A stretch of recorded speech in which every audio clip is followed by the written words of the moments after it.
CBS 뉴스는 CBS 홈페이지 cbs.co.kr이나 노코뉴스 홈페이지 노코뉴스.co.kr, 스마트폰 애플리케이션과 팟캐스트를 통해 다시 보고 들으실 수 있습니다. 이어서 부산에서 전해드립니다. 부산의 한 자폐 청소년이 학교 폭력을 당해 이를 신고했지만 오히려 언어 폭력이 인정되면서 쌍방 폭행으로 징계를 받았습니다. 조사와 심의 과정에서 장애 학생에 대한 배려와 자기 방어권 보장이 부족했다는 주장이 나옵니다. 김혜민 기자가 보도합니다. 자폐 스펙트럼 장애가 있는 A군은 지난해 11월 중순 자신이 다니는 중학교에서 동급생 B군으로부터 폭행을 당했습니다. 하지만 교육청 학교폭력위원회는 A군이 먼저 욕설을 한 사실이 언어폭력으로 인정된다며 양쪽 모두 가해자라고 판단해 징계를 내렸습니다.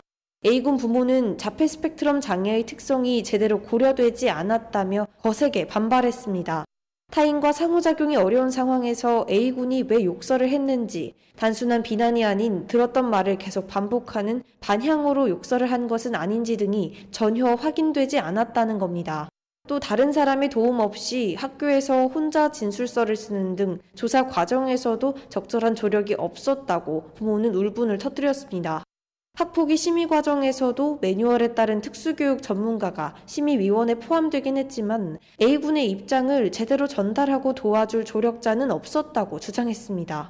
A군의 학부모입니다. 이 학생이 의사 전달이 정확하게 이루어지지 않기 때문에 제가 설명을 할 수 있어야 되거든요. 질문이나 이런 것들이 불합리하게 이루어졌던 것이 분명히 있기 때문에.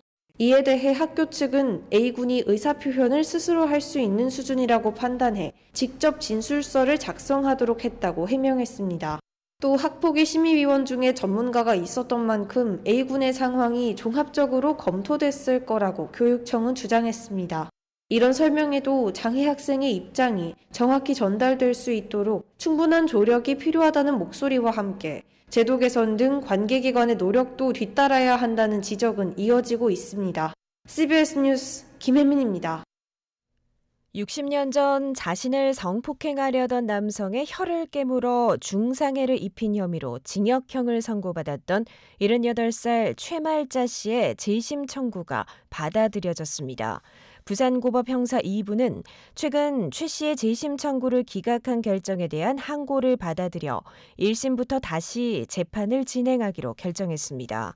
최 씨는 18살이던 1964년 자신을 성폭행하려던 남성의 혀를 깨물어 절단한 혐의로 징역 10개월에 집행유예 2년을 선고받았으며 2020년 법원에 재심을 청구했습니다.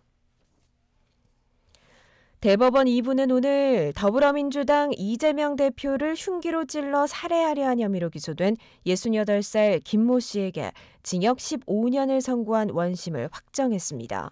대법원은 피고인의 범행 동기와 결과, 범행 후 정황 등을 살펴보면 징역 15년을 선고한 원심이 부당하다고 할 수 없다며 김 씨의 상고를 기각했습니다. 김 씨는 정치적 목적을 달성하기 위해 이 대표를 살해할 계획을 세운 뒤 지난해 1월 2일 오전 부산 가덕도 대항전망대에서 이 대표의 목을 찔러 내경정맥이 손상되는 중상해를 입힌 혐의로 재판에 넘겨졌습니다. 경상남도가 개통이 지연되고 있는 부전 마산 복선 전철의 부분 개통을 추진하고 있습니다. 부울경 1시간대 생활권 실현의 핵심인 부전 마산 복선 전철은 지난 2020년 낙동 1터널 공사 중 집안 치마 사고 여파로 공정률 98%에서 5년째 멈춰 있습니다. 이에 경남도는 연말 개통을 목표로 하고 있지만 여의치 않다면 피난 통로 확보 등 공사가 마무리된 마산역, 강서금호역의 구간을 연말 먼저 부분 개통해달라고 국토부에 요구했습니다. 부산도시공사가 센텀 2지구 도심융합특구의 실시계획 수립에 착수하며 본격적인 개발을 추진합니다. 공사는 총 2조 411억 원을 투입해 내년까지 계획을 마무리하고 국토교통부 승인을 받을 예정입니다. 센텀 2지구는 부산형 판교로 불리며 인공지능과 정보통신기술, 로봇 등 첨단 산업을 유치해 글로벌 혁신 클러스터로 조성됩니다.